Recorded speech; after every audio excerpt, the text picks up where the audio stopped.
2026 წელი გლობალური საფონდო ბაზრებისთვის საკმაოდ ამბიციური მოლოდინებით დაიწყო. Wall Street-ის ანალიტიკოსები აქტიურად განიხილავენ Deutsche Bank-ის სტრატეგოსის ბანკი ჩადას პროგნოზს, რომლის მიხედვითაც წლის ბოლომდე S&P 500-ის ინდექსმა შესაძლოა ისტორიულ 8000-იან ნიშტულს მიაღწიოს. ეს პროგნოზი, რომელიც ამჟამინდელ დონესთან შედარებით დაახლოებით 17%-იან ზრდას გულისხმობს, ბაზარზე არსებული ერთ-ერთი ყველაზე ოპტიმისტური განაცხადია. ჩადას არგუმენტაცია ამერიკული ეკონომიკის მდგრადობას ემყარება. მიუხედავად აპრილში ტარიფების მატებით გამოწვეული ყევებისა, რეცესიის ნიშნები არ ჩანს. ხოლო საფონდო ბაზრის დაცემა, როგორც წესი, სწორედ ეკონომიკურ რეცესიას უკავშირდება. უფრო მეტიც, შეიმჩნევა პოზიტიური ტენდენცია ბაზრის გაფართოების კუთხით. თუ გასული 2 წლის განმავლობაში მოგების ზრდა ძირითადად ტექნოლოგიურ გიგანტებზე მოდიოდა, ბოლო კვარტალში ეს წილი შემცირდა არა ტექნოლოგიური სექტორის სისუსტის, არამედ სხვა ინდუსტრიების გააქტიურების ხარჯზე, რაც ეკონომიკის ჯანსაღ ზრდაზე მიუთითებს. მაკროეკონომიკური ოპტიმიზმის პარალელურად ტექნოლოგიურ სექტორში კვლავ ხელოვნური ინტელექტი დომინირებს.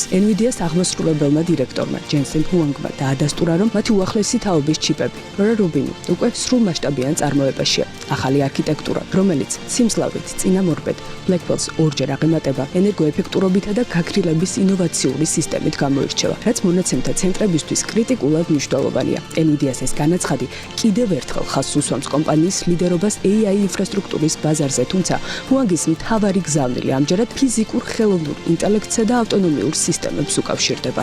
გეოპოლიტიკური დაძაბულობა კი ენერგეტიკულ სექტორში სრულიად განსხვავებულ დინამიკას ქმნის. ვენესუელაში ამერიკის ჩარევამ და პოლიტიკურმა ცვლილებებმა ბირთვული ენერგეტიკის კომპანიების აქციების მკვეთრი ზრდა გამოიწვია. ინვესტორები შიშობენ, რომ ვენესუელას კრიზისმა შესაძლოა ამერიკა-ჩინეთის შეთანხმებები იშვიათი ლითონებისა და ურანის მიწოდებაზე შეაფერხოს, რაც ალტერნატიული და შიდა რესურსების მნიშვნელობას ზრდის. ამ ფონზე მცირე მოდულური რექტორების წარმოებლებისა და ურანის მომპოვებელი კომპანიების აქციები გაწვირდა. ბაზრის რეაქციას ხელი ამერიკის ენერგეტიკის დეპარტამენტის გადაწყვეტილებებად შეუწყო. შიდა გამდიდრებული ურანის წარმოების სტიმულირებისთვის 2 მილიარდ 700 მილიონი დოლარი გამოყოს.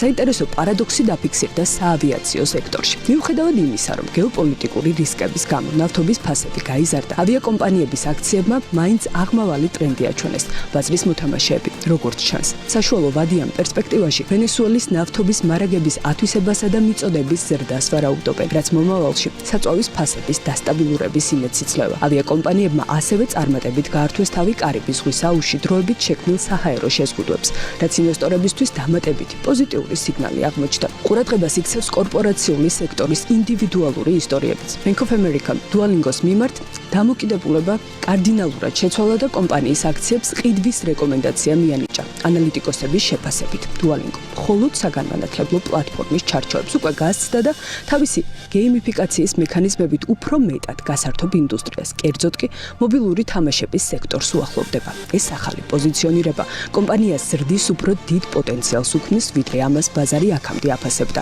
რაც აქციების ფასის პერსპექტიულ ზრდაზე მეტყველებს.